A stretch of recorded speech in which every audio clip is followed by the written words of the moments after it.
Yang pertama, teks LHO. Teks LHO atau teks laporan hasil observasi adalah sebuah teks yang berisikan tentang laporan hasil pengamatan yang dituliskan apa adanya, jelas, dan lengkap. Ciri-ciri teks LHO. 1. Bersifat objektif. Bersifat objektif maksudnya adalah teks LHO bersifat yang sebenarnya tanpa ada rekayasa. 2. Ditulis berdasarkan fakta yang ditemukan pada saat pengamatan.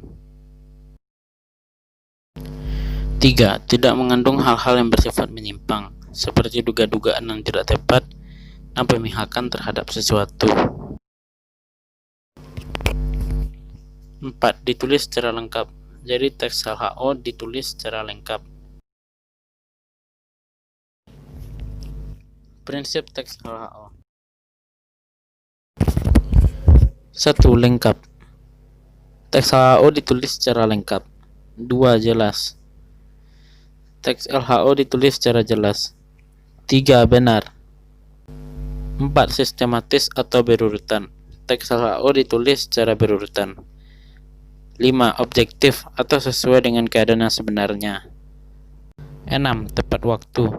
Jadi teks LHO ditulis secara tepat waktu dengan sesuai peristiwa apa yang baru saja terjadi.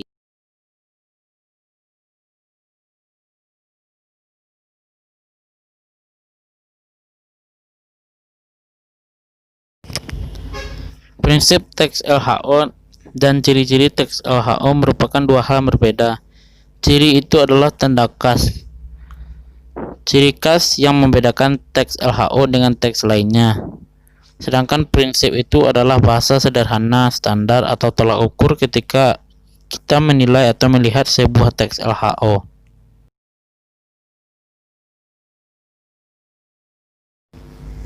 Struktur teks LHO.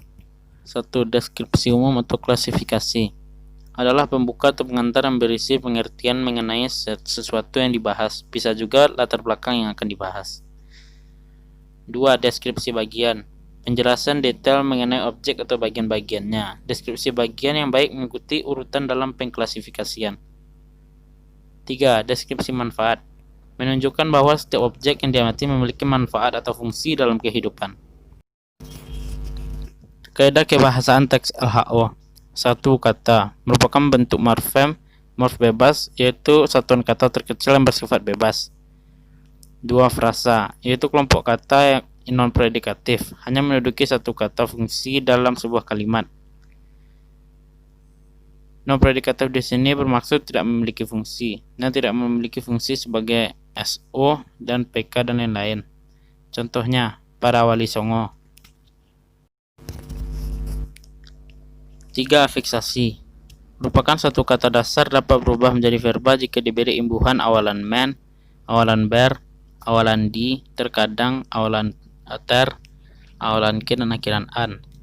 Dapat juga berubah menjadi nominal jika diberi imbuhan pen, awalan pep, akhiran an, atau terkadang awalan ke dan akhiran an. 4. Kalimat definisi adalah yaitu, merupakan, yakni, dan lain-lain. Lalu kalimat deskripsi, yaitu terbuat, terdiri, dimainkan sebagai berikut, dan lain-lain. 5. Kalimat simpleks dan kompleks atau majemuk.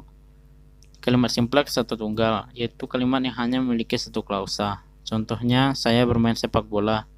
Saya sebagai subjek, bermain sebagai predikat, dan sepak bola sebagai objek.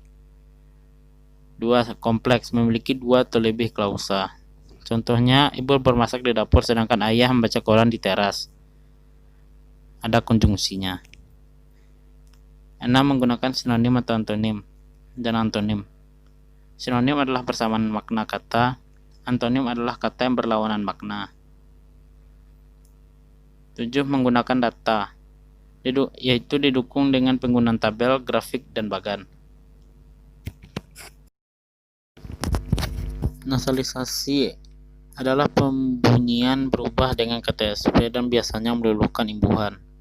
Contohnya, kurang ditambah meng ditambahkan menjadi mengurangkan. bukan mengkurangkan.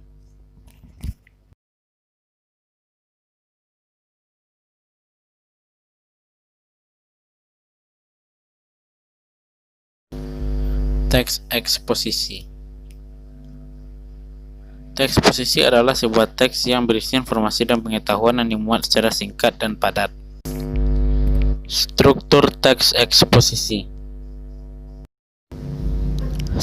Tesis atau pernyataan pendapat. 2. Argumentasi yang berisi argumentasi atau pendapat. 3. Penegasan ulang atau penegasan kembali. Jenis teks eksposisi. 1. Eksposisi berita, yaitu teks eksposisi yang berisikan pemberitaan mengenai suatu kejadian. 2. Eksposisi ilustrasi, yaitu eksposisi yang berisikan gambaran sederhana atau bentuk konkret sebuah ide.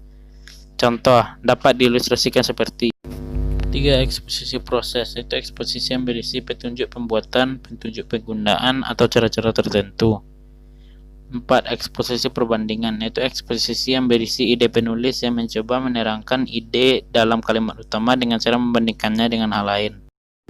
5. Eksposisi pertentangan, yaitu eksposisi yang berisi pertentangan antara sesuatu dan yang lain, biasanya menggunakan frasa penghubung seperti akan tetapi, meskipun begitu, dan sebaliknya.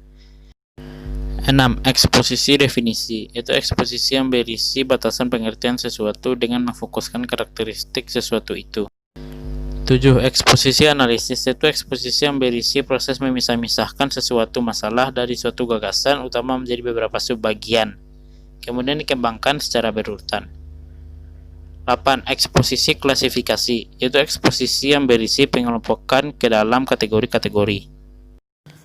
Kaidah kebahasaan teks eksposisi. 1. Daftar istilah. Dalam daftar istilah banyak terkandung istilah pada teks eksposisi. Penggunaan istilah dapat membantu penulis atau pembicara memperkuat gagasan yang disampaikan. 2. Kata sifat atau adjektiva. Merupakan kata menjelaskan atau menggambarkan suatu keadaan atau sifat seseorang, bentuk, usia, ukuran, maupun warna suatu benda. 3. Afiksasi atau pengimbuhan. Dalam teks eksposisi khususnya kata turunan yang berubah menjadi adjektiva. 4. Kalimat verbal. Kalimat berpredikat verba atau kalimat aktif, transitif, dan kalimat intransitif. Langkah menyusun teks eksposisi. 1. Tentukan jenis eksposisi. Contohnya jenis eksposisi seperti eksposisi perbandingan. 2. Tentukan tema eksposisi. Contohnya tema eksposisi telepon seluler dan informasi. 3. Tentukan draftnya. Contohnya bandingkan berdasarkan kriteria tertentu. 4. Tulis kerangka. Contohnya bandingkan dari segi fisik, manfaat, dan kekasan. 5. Kembangkan kerangka. Contohnya kembangkan kerangka dengan menulis bebas. 6. Lakukan penyuntingan. Contohnya lakukan penyuntingan dengan suntingan sederhana. 7. Abstraksikan atau rangkum, yaitu lakukan abstraksi dengan menelaah hasil tulisan menggunakan unsur-unsur eksposisi atau apakah sesuai draftnya atau perlu pembenahan.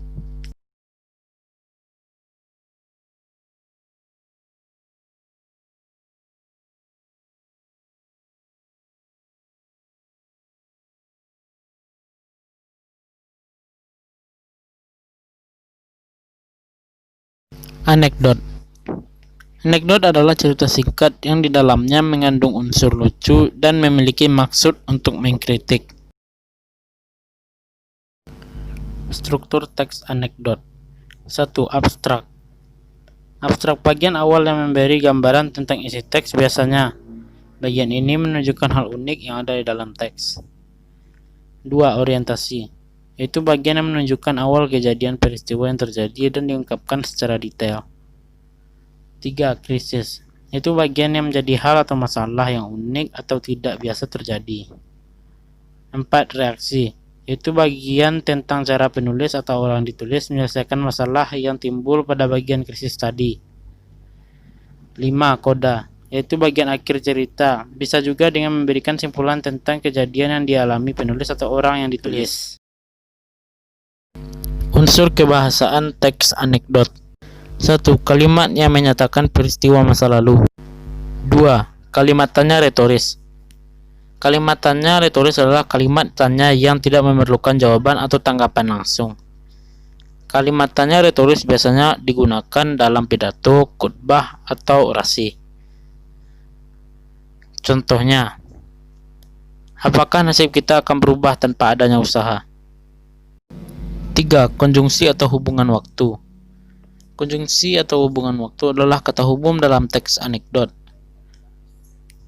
seperti hubungan waktu atau konjungsi temporal. Contohnya, oleh sebab itu, oleh karena itu, maka, karena, dan sebagainya. 4. Kata kerja aksi. 5. Kalimat perintah. Kalimat perintah adalah kalimat yang mengandung makna memerintah atau meminta seseorang untuk melakukan sesuatu sesuai dengan apa yang diinginkan oleh penutur atau penulisnya. 6. Kalimat interjeksi atau kata seru. Interjeksi atau kata seru adalah ungkapan rasa seperti ungkapan rasa kagum, heran, takut, jijik, dan terhadap sesuatu. Dengan demikian, kalimat interjeksi bisa mewakili perasaan hati pembicara meskipun hanya dengan menggunakan satu kata. Contohnya, wow, OMG, aku bisa, dan lain-lain. Apa bedanya teks anekdot dan cerita lucu? Anekdot adalah cerita lucu yang berisi sindiran, sedangkan cerita lucu tidak mengandung kritikan, himbauan, atau sindiran. Teks anekdot terdapat dialog antar tokoh, sedangkan cerita lucu tidak harus berupa dialog. Teks anekdot cerita singkat yang menarik karena lucu dan mengesankan, sedangkan cerita lucu adalah cerita yang bisa saja singkat dan bisa juga panjang. Teks anekdot adalah cerita sebagai kritik sosial yang menghibur dan berpotensi untuk kebaikan. Sedangkan cerita lucu adalah cerita sebagai pelipur hati dan jiwa pembaca. Teks anekdot ceritanya nyata, sedangkan teks lucu ceritanya bisa fiktif, bisa nyata. Teks anekdot biasanya berisi orang-orang penting, sedangkan cerita lucu biasanya tidak berisi orang-orang penting. Teks anekdot memiliki tujuan tertentu, sedangkan cerita lucu sebagian besar hanya untuk menghibur. Itulah perbedaan antara teks anekdot dan cerita lucu.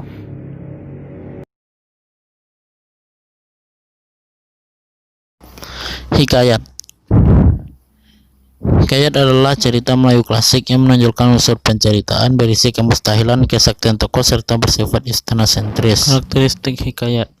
1. Kemustahilan. Kemustahilan adalah sesuatu yang tidak masuk di nalar atau logika. 2. Kesaktian, yaitu kemampuan untuk berbuat sesuatu yang bersifat gaib atau di luar logika manusia. 3. Anonim, yaitu tidak diketahui secara jelas nama pencerita atau pengarangnya. 4. Istana sentris, yaitu bertema dan berlatar di kerajaan. Bahasa yang digunakan adalah bahasa Melayu klasik. 5. Alur berbingkai. Cerita dalam cerita atau cerita yang menjadi pokok itu dianggap sebagai bingkainya.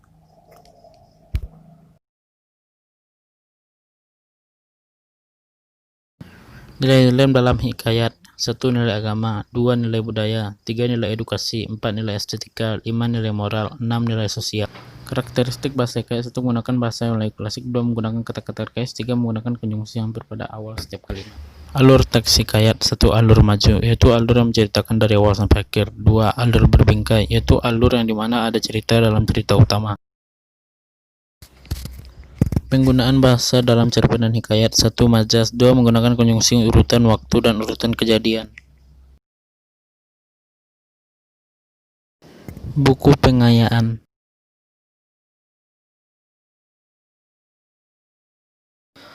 Buku pengayaan, yaitu buku yang menunjang buku utama atau buku teks yang digunakan oleh peserta didik. Non-fiksi artinya adalah bersifat faktual atau kejadian sebenarnya. Fiksi adalah imajinatif dan menggunakan bahasa konotatif.